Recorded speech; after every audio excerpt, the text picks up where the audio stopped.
Hello, and welcome to the latest episode of the Low Budget Review Show. I am your host, Eric Smith, and today I am talking about The Science of Serial Killers by Meg Hafdahl and Kelly Florence. Someday I'm going to pronounce Meg's last name correctly.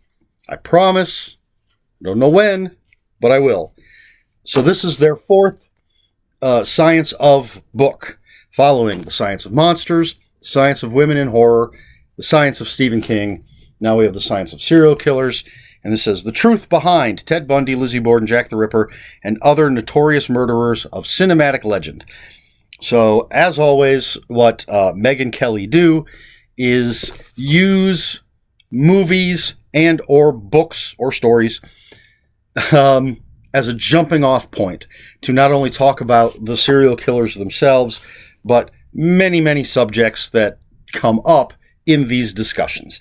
So, for example, let's jump to the table of contents, and we'll just say, okay, so the movie From Hell, they talk about Jack the Ripper. Let's find another one. The movie Monster, talk about Eileen Wuornos.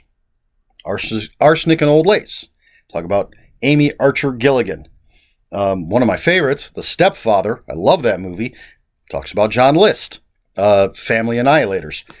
So, and then there's some that unsolved, some that are obvious, extremely wicked, shockingly evil, and vile. Obviously, they're talking about Ted Bundy, because that's the Ted Bundy movie. So, 30 chapters, which is the one negative thing I have to say about this, but we'll get back to that in a second. So, as always, they're using science in the broadest generic term definition, which is simply knowledge. So they're not looking at physics and, taking like a CSI lens to these serial killers. They're using these movies, these books, these serial killers themselves as a jumping off point to talk about facial reconstruction, facial construction, when they model the clay and try to figure out what a person looks like, or DNA, or the use of psychics in cases, because Amityville is one of the things in here. And so, of course, they talk about the murderer in the Amityville house, but then they also talk about when the other family, I can't think of their name, but it's, Josh Brolin and Margot Kidder play them, when they move in and they talk about, actually, this is a pretty decent example of how they work. So talking about the movie, talking about the priest and how he's sort of attacked by flies, and they go into the science of what may attract insects to certain people.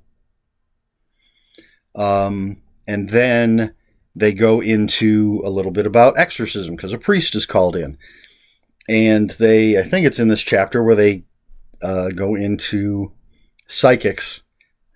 Maybe that's there's a chapter or a section on strange cases. So it may be one of the other ones that has to do with bringing in a psychic to help. And they interview a bunch of people. So they interviewed a psychic. They interview, excuse me, I can't remember. They interview a woman that does something technical, and I can't remember what it is. And I'm not going to bother looking it up right now, because you don't want to see me doing that. I've already looked in the book how many times. And they even interview, I believe it's Kelly Florence's father, because he was in Chicago at the time of the Richard Speck. This one I can take a look at, I think.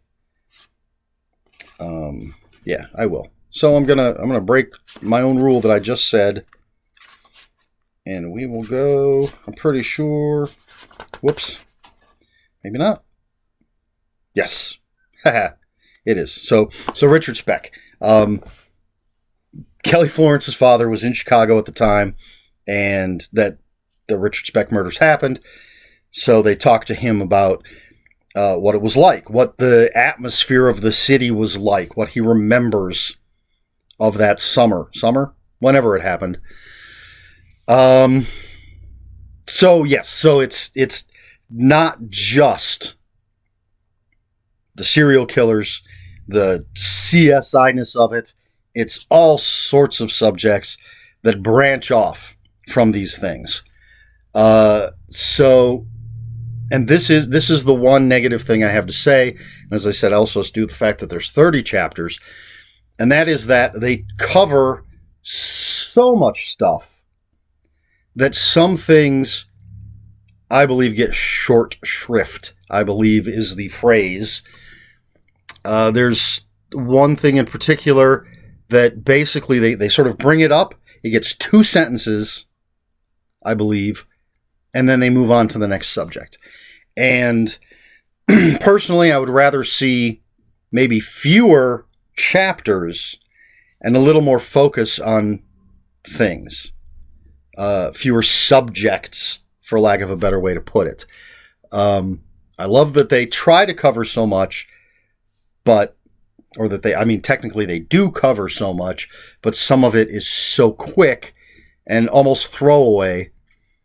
And I'd rather see, like, they could have done 2 books for this. I don't know if the publisher didn't want 2 books, if they're not interested in doing 2 books, but as I love their writing, I'm a big fan. I've read all 4 of these books. I'll read their next one and the one after that. And I've learned some really interesting things, but I feel a little disappointed when they bring up something, only give it 2 sentences or a paragraph, and then move on to the next thing. I'd rather they dig a little deeper. And I understand you can't do everything in one book.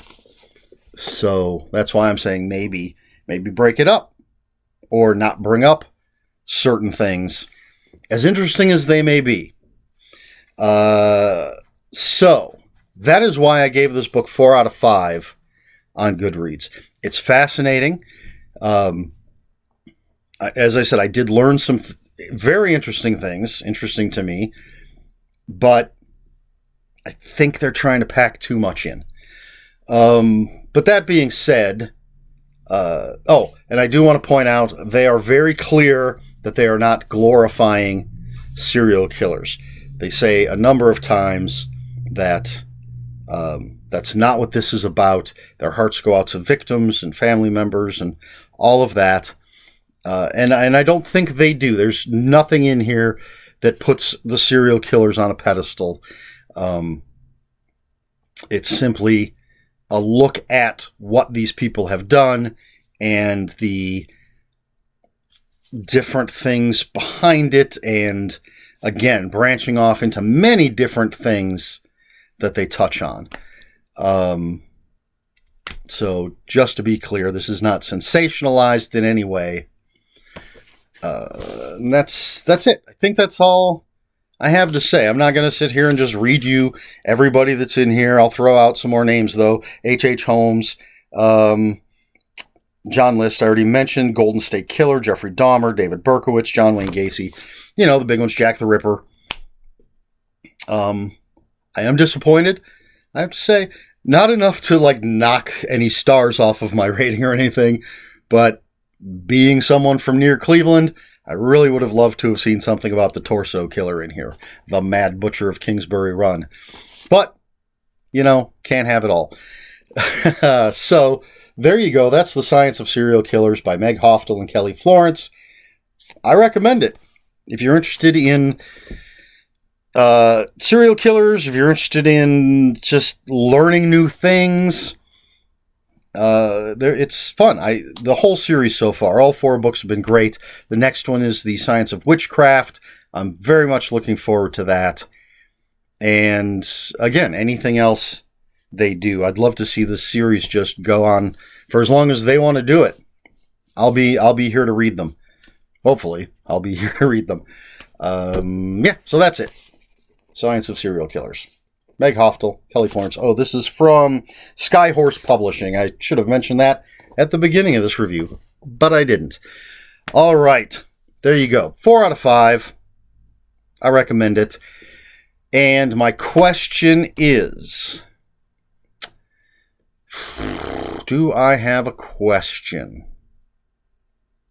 You know what? I'm going to forego the question on this video simply because the only questions I can think of, I think, would possibly be seen as sensationalizing serial killers. So I don't want to do that. So no question this time. We're going questionless. So that's it, I guess. If you have any comments, questions, or corrections, please put them in the comments below. Comments are open for spoilers. Just post a spoiler warning. We try to be polite here on the Low Budget Review Show. I don't know what we would spoil. Either these people have been caught and we know who they are, or they weren't caught and we don't know who they are. So what is there to spoil? Excuse me. Please like, share, and subscribe. And if you'd care to follow me on other social media, my Twitter is @Ronin5757. My Instagram, where I post pictures of books, comic books, board games, and fuzzy animals, is ErikSmith5757. That's Eric with a K, ERIKSMITH 5757. That's all I've got for you. This has been the Low Budget Review Show. I have been Eric Smith, and until next time, read more books.